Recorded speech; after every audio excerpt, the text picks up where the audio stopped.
And we are following breaking news. Kate Middleton has revealed she has been diagnosed with cancer. The Princess of Wales made the announcement this afternoon. She says she is undergoing a course of preventative chemotherapy and that she is in the early stages of treatment. Princess Kate's last official public appearance was on Christmas Day of last year. In the 3 months since, she has been out of the public eye for the most part. Some have questioned her whereabouts, and others have even come up with conspiracy theories about what was taking place. Let's turn now to our CBS News senior foreign correspondent, Charlie D'Agata, following all of this from our London bureau. And Charlie, let me start off by asking you, first of all, how remarkable was this kind of disclosure, a pre-recorded message that was released some 2 minutes or so in length? Give us a sense of the context, what led up to this. And I understand, let's go ahead first. I'm being told we do have a portion of that video to play for our viewers. Let's listen to that, and we'll talk on the other side. I wanted to take this opportunity to say thank you personally for all the wonderful messages of support and for your understanding whilst I've been recovering from surgery. It has been an incredibly tough couple of months for our entire family, but I've had a fantastic medical team who have taken great care of me, for which I'm so grateful. In January, I underwent major abdominal surgery in London, and at the time, it was thought that my condition was non-cancerous. The surgery was successful. However, tests after the operation found cancer had been present. My medical team therefore advised that I should undergo a course of preventative chemotherapy, and I'm now in the early stages of that treatment. This, of course, came as a huge shock, and William and I have been doing everything we can to process and manage this privately for the sake of our young family. As you can imagine, this has taken time. It has taken me time to recover from major surgery in order to start my treatment. But most importantly, it has taken us time to explain everything to George, Charlotte, and Louis in a way that's appropriate for them and to reassure them that I'm going to be okay. As I've said to them, I am well and getting stronger every day by focusing on the things that will help me heal in my mind, body, and spirits. Having William by my side is a great source of comfort and reassurance too, as is the love, support, and kindness that has been shown by so many of you. It means so much to us both. We hope that you'll understand that as a family, we now need some time, space, and privacy while I complete my treatment. My work has always brought me a deep sense of joy, and I look forward to being back when I'm able. But for now, I must focus on making a full recovery. At this time, I'm also thinking of all those whose lives have been affected by cancer.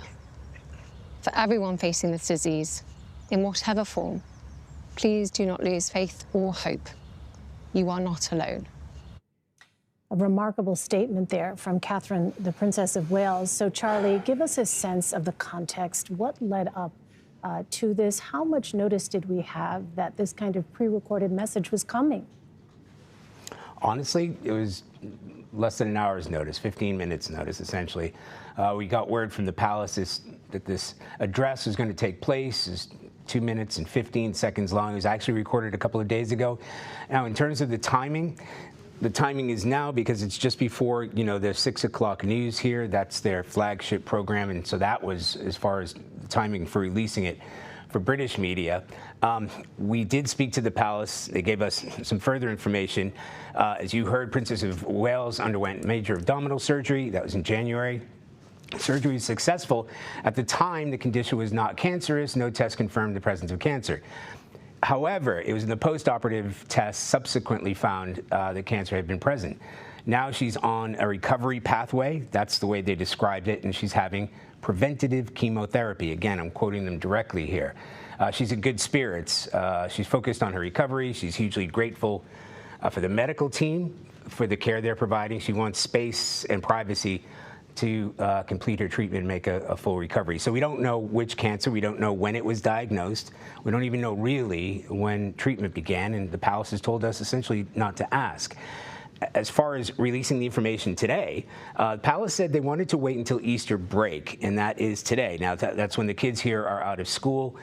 because they wanted to have time to reassure the children that Kate's going to be okay. They're asking us, the media, especially the British media, to refrain from chasing up more details about her medical condition, because that has been going on the past few days, and to restrain from speculation. As far as when she may return to duty, it's when her doctors give her the go-ahead. But even if she attends sort of events like going to church, that doesn't necessarily indicate that she's about to begin a new role after this treatment. All right, Charlie, if you'll stay with us for just a moment, I want to bring in CBS News senior foreign correspondent Holly Williams. We're lucky to have you here on set with us, Holly. You know, there is a portion of this statement at the very end where she asks for privacy. And I wonder if you can give us a sense of what that expectation of privacy is for the royals. There had been so many questions swirling, as you had talked about a moment ago. There had been questions about what the real fuller picture of her health was. What kind of privacy can the royals really expect? It's a really interesting question, and I think there's kind of a debate there, isn't there? Because she is a public figure. She is, you know, she's so famous. She's in the public eye the whole time. The royals see themselves as public servants. The British taxpayer helps pay for the role that they play in British society. But on the other hand, this is, we understand, actually quite a shy woman, a woman who didn't grow up thinking that she wanted to be a celebrity, didn't think that she wanted to be famous. She's in this role courtesy of the man she apparently fell in love with at university and then married. And so many people would argue that she has a huge right to privacy. Actually watching this, Elaine, and I think she looks very thin and very pale and quite shaken, actually. I was just really casting my mind back over the last few weeks. All of these rumours, all of these conspiracy theories about her health, about whether she was still alive, about her private life, the controversy and criticism over that photograph that the palace released to mark Mother's Day that was an apparent attempt to show she is still alive, she's okay. And look, I've said this on air before today, that I think what has been lost in all of this a little bit is that this is a human being. This is a woman. This is a mother, a young mother. And I thought that, and I think you were just touching on this just now, some of the things she said were really touching and moving. She said this was a huge shock. She said that she and William were trying to process and manage this privately for the sake of their young family. She talked about wanting to explain it to her 3 young children first before explaining it to the public. And we actually understand that the timing of this was very much linked to the fact that today begins the Easter holiday for most school children in Britain. So they apparently wanted their children to be out of school, you know, away from their friends, from contact with other people before they made this really upsetting news public. So let's go back to Charlie. If you can tell us, Charlie, do we have a sense of where Catherine is being treated? What details do we have on that? No, I can tell you that we don't have those details. The palace, right before this briefing, right before that statement, they were very clear that they wouldn't be sharing any more details. They wouldn't give a timeline for when, if there was going to be information, when that information would come out. As far as her official duties, the princess will return to official duties when she's cleared to do so by her medical team. She's in good spirits, etc., focused on a full recovery. But they've been very, very explicit, and they not only sent that out, that they won't be sharing those details as far as what it is, when it happened, how the treatment is going. They've been very specific about urging media. We could probably guess that that's British media, from trying to find out more in terms of her medical records and trying to say, look, restrain from speculation. That hasn't seemed to help in the past. We'll see what's going to happen in the future, considering that there will be this outpouring of compassion and emotion as they have been chasing. As Holly said, you know, they've been chasing this story and chasing Kate for weeks and months, and now we realize what that family has been going through. Absolutely right. Charlie D'Agata, thank you. Let's turn to our Dr. John Lauk, here with us now in Studio 57. He, of course, is our CBS News chief medical correspondent. Dr. Lauk, thanks very much for being with us. So there is a lot, as Charlie said, that we do not know. But I want to focus in on sort of the basics of what was outlined in her statement. And a very basic question, something you were talking about with Nora O'Donnell on the special report a moment ago. When we talk about major abdominal surgery, what exactly does the abdomen consist of? Because people might think that it is confined to sort of one area. But in your conversation with her, you note it is a whole host of organs, essentially. Right. Within this, sac, that the peritoneum, and even behind it or in front of it, there are lots of organs, So from top to bottom, mouth, esophagus, and then you into the abdomen with the stomach. People say, I have a stomach ache. They generally mean their abdomen hurts, right? But the stomach is that little sac that's sort of where the food mixes. Then 20, 30 feet of small intestine, 4 to 5 feet of colon. And then you're done with the intestinal tract. But then there's the liver up here in the right upper quadrant. There's a spleen in the left upper quadrant. There is a pancreas sort of behind that peritoneum, that abdominal cavity. There are all the gynecologic organs. So you have the uterus, you have the ovaries, you also have the bladder down there. So there are, so there's a lot of different things. So when you hear the phrase that was used, major abdominal surgery, that could mean any number of things to you as a gastroenterologist. As a gastroenterologist, I guess if you're a hammer, the world's a nail, right? So when they said something that's going to take 3 months for recovery, I did, as a GI, I thought, well, maybe there's something going on with the small intestine or large intestine. Because that's the kind of surgery where if you do an operation on that, it can really take a long time for it to heal up. The other types of surgeries that people do, they can be done laparoscopically. The recovery tends to be quicker, but you really don't know. I mean, right now, when they say she has cancer, here's my own personal view about it. It's sort of like doing this, right? You're giving a mixed signal, stop, but let me tell you what's going on. And when you give this partial information and you say it's cancer, cancer is a big word, which is terrifying for people. But as an internist and gastroenterologist, I've seen so many people get cured of cancer. There are millions and millions of people cured of cancer. And the earlier you diagnose cancer, in general, the better the prognosis. And the thing that was encouraging to me about this was they were surprised. You would say, well, that's not a good thing. Actually, to me, you don't want her to have had cancer, but if she was going to have cancer, they didn't see it beforehand in the scans that they did. They must have done CAT scans or other scans. So they were surprised. They went in there. They didn't see it during the operation. So you're looking right at things in the abdomen. They didn't see it then. And I'm guessing because they said when they looked at, and it sounds like they had a specimen that they examined. The pathology showed some cancer cells. That was surprising for them. As a gastroenterologist, I can come up with various things that happen, operations she had. I really don't want to go down that path because that is speculating. But I can just say that the earlier the better, and the fact that they're saying we want to have preventive chemotherapy, which is also called adjuvant chemotherapy. So that was going to be my question, because I think some folks may be a little confused about what that means, the idea of preventative chemotherapy. When people hear that term, it might seem like a bit of an oxymoron, because don't you only provide chemotherapy for those who have, in fact, already come through with this diagnosis of cancer? I mean, isn't it sort of a bit of an oxymoron? I think it's a confusing word because we think about preventative things. So where you do a colonoscopy, you take out a benign polyp, you prevent the person from getting cancer. Right. In this case, what you're preventing is if there are some microscopic small cells that are already there, and they're somewhere, you're preventing them from growing bigger and coming into clumps and causing a problem and traveling around the body and becoming metastases, right? So you're giving this chemotherapy, which tends to, can affect the division of cells, and it actually can work lots of different ways. And you're trying to knock out these little cells before they have a chance to seed, to go places, and to quietly and insidiously grow.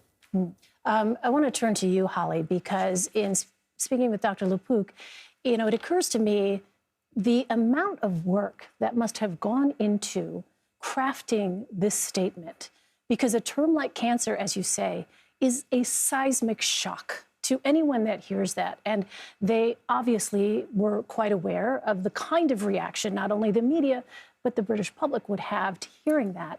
Can you talk a bit about what we do know or don't know about, more generally, how it is that decisions are made in disclosing this kind of information? Because as we said a moment ago, it is a very fine line here. In her role as a public official, people want to know. People have genuine care and concern. And on the other end of it, as you said, there are also conspiracy theorists, which then go off and provide, disinformation, misinformation.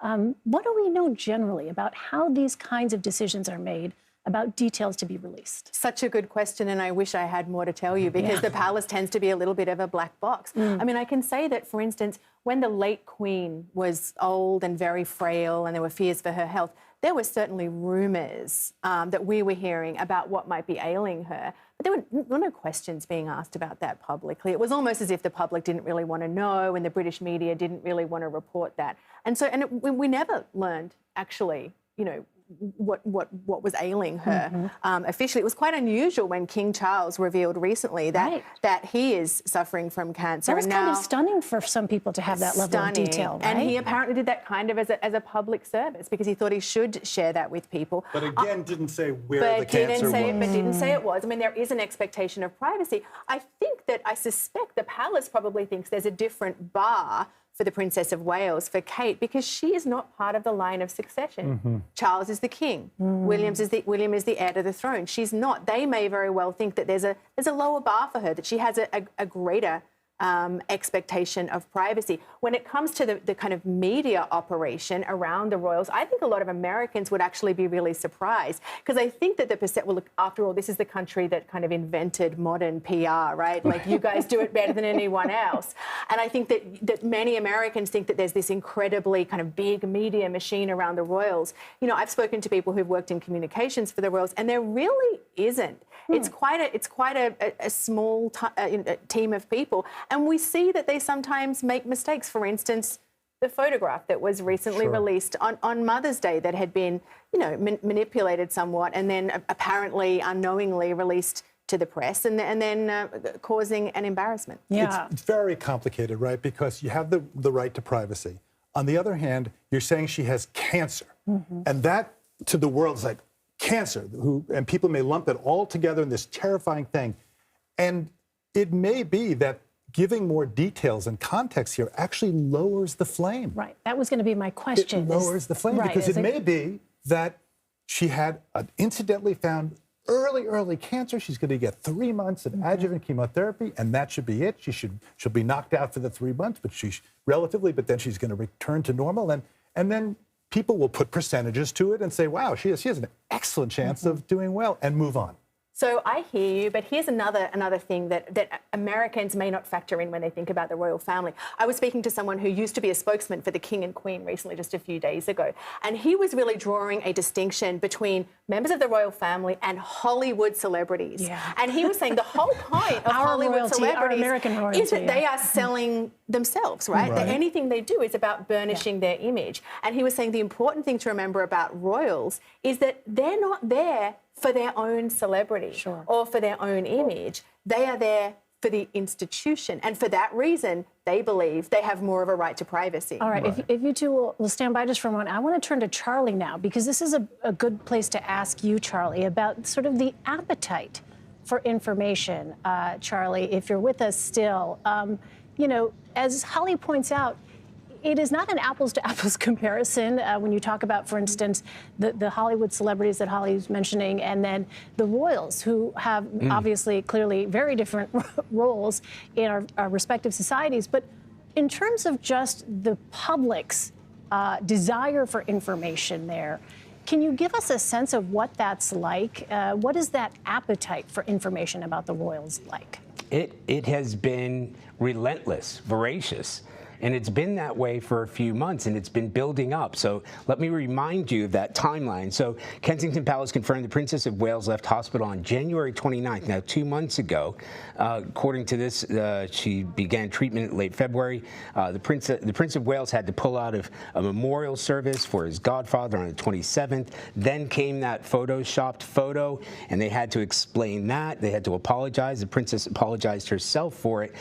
So in the meantime, there's been this buildup of where's Kate? What's going on with Kate? Is Kate okay? We knew she had major abdominal surgery, and it's a curiosity. The social media hasn't helped at all, because, as Holly said, you know, the number of conspiracy theories that we've seen about this, and it may just be, of course, they wanted to deal with it on their own, especially when it comes to their children, of which they want to be very protective of, and William very protective of Kate. But it might stand to reason that the the demand to know what's going on may have forced them to say, look, we finally have to come clean with this. It wouldn't have been an easy decision to make. And you saw how uncomfortable she looked doing it. Yeah, it's a tough thing. You know, this is a family at heart. But the British expectations, the tabloids in particular, nearly every single day they've been going after it.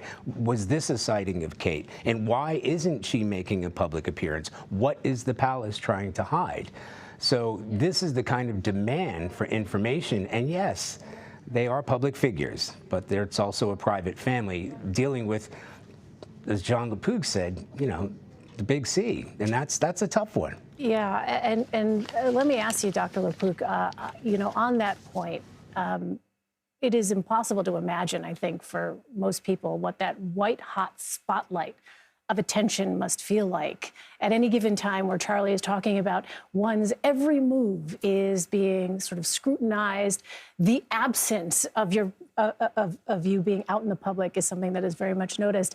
Can you just talk from your own experience treating patients who have been diagnosed and their families, the emotional impact that can have? Because as Charlie was saying, as Holly was saying, you know, this is a wife, this is a mother. In addition to being Catherine, the Princess of Wales, she is a person who must be dealing with the tremendous personal, emotional weight of not only her title, but then her role in her own family. Right. I'm not surprised that Holly, with her enormous emotional intelligence and compassion, pointed out first that she is a human being. This is a human being. She is a mother. She is a person.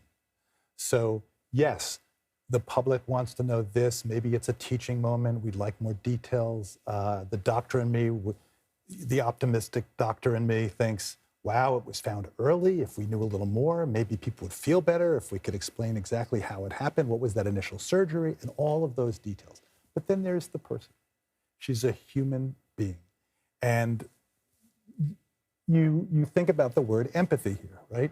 Because what I see with patients who go through anything, it could be, by the way, open heart surgery. It could be major abdominal surgery. It could be suddenly finding out they have cancer. That you're in that fight-flight mode at the beginning. Your adrenaline's going, your cortisol's going, you got to do this, that, and the other thing. And then you're sort of on a better path and you may be recovering. And then literally I've had patients 2 o'clock in the morning, bolt up in bed in a cold sweat, weeks or months later, and be surprised by the thought of, oh my gosh, that happened. You know, that was a bullet that just went by my head, even if it turned out fine. And then we all know that there's mortality. We all know that someday we're going to die. But there is that little thought, maybe, just maybe, I am the first person who's not going to die. There's, you know, especially younger people think that. And so that first brush with mortality, if that's what this is, I don't know what happened to her in her life before that, but that can be very destabilizing. And I think I would love if I could have a wish, I'd love for everybody to back off, give her privacy, let her recover. There's going to be a medical, surgical recovery from the surgery and the wounds there, but there's going to be a longer psychological recovery. And that's going to be very difficult to do under the bright lights. Holly, I'm curious about, obviously, as this news begins to sort of permeate, right, because it is now evening in London, what would we expect to see in terms of other potential disclosures of information now that we have had some kind of, you know, very, in some ways specific, but in some ways leaves other questions unanswered statement? Is there potentially, you know, follow-up, any kind of other, I mean, do we have a sense? I suppose this is uncharted territory. Oh, it's a really interesting point, though, Elaine. Yeah. I mean, as you know, as I think we all know, the British royal family has this strange, fractious relationship with the media, but in particular the tabloid media, the kind of powerful tabloid newspapers in the UK. And on the one hand, the royal family kind of needs the newspapers because it is saying that, you know, you have to be seen to be believed if you're the royal family. They kind of need that coverage to stay relevant. But on the other hand, the newspapers sell papers, get clicks online with royal coverage, but they can choose whether it's positive coverage or negative coverage. I mean, one person who can tell you a lot about that is Meghan Markle, who Yes, suffered the negative coverage, right? So on the one hand, I think that the British media is going to be searching for any details that they can get about this. And people, the public in Britain wants more details. But on the other hand, they are dealing with an immensely popular person here, a person who, only joined the royal family in recent years. She's married into the royal family, but she is really loved, and I think people's hearts have gone out to her in the UK. I think my sense is that there's been less of the kind of rumours and conspiracy theories coming from the UK and more just sympathy for her position. So if the media chases those details too hard or reveals things that are considered private, I think that they run the risk of really, angering the British public. Yeah. I do think that if it's limited chemotherapy, adjuvant chemotherapy for several months, I said, for example, for colon cancer, it's about 3 months. People can feel lousy during that. And afterwards, they tend to recover. So I think time will tell. We're about with the end of February when they started, so we're already at the end of March. Got another couple of months, maybe it'll end in I don't know, but in 3 months, in a total of 3 months. And then she should recover quickly. And appearances are important in the world, right? She'll start to have more color. She'll gain some weight. She'll look better to everybody. And then hopefully people will move on and she'll do well. All of this, Charlie, if you're still with us, is happening at a time as the royal family is also is basically coming on the heels of the news of King Charles and his own cancer. Remind us about that and the disclosure that happened at that time, because when that happened, I think a lot of folks were genuinely surprised at the level of detail provided then about the king. Share with you, speaking of King Charles, this came from Buckingham Palace. Buckingham Palace spokesman saying, His Majesty King Charles is so proud of Catherine for her courage in speaking as she did. Following their time in hospital, His Majesty remained in closest contact with his beloved daughter-in-law throughout the past weeks. Both their Majesties will continue to offer their love and support to the whole family through this difficult time. So the King and Queen, the first message that we got from Buckingham Palace about that. But as you said, yes, King Charles has been dealing with his own cancer diagnosis and treatment. And when we heard that, in fact, I was working that night when we broke the news, it was shocking enough, not only that something like that was taking place, the announcement itself, but the way it was going to be shared. In the past, even with his mother, they would have been reluctant to share those sort of medical details. And something that would shock the world, as Dr. Lauk said, when you use the word cancer, it's a shocking thing to say. So we had King Charles say it. We were surprised that he had come out and not given so much sort of granular detail, again, as far as what kind of cancer, what the treatment was, how long it's going to take. And then to see Kate do the same thing. So yeah, this family's going through a tough time. Very difficult time. Well, I want to say thank you, Charlie D'Agata, Holly Williams, Dr. John Lauk. Thank you all so much for sharing your reporting and your insight with us.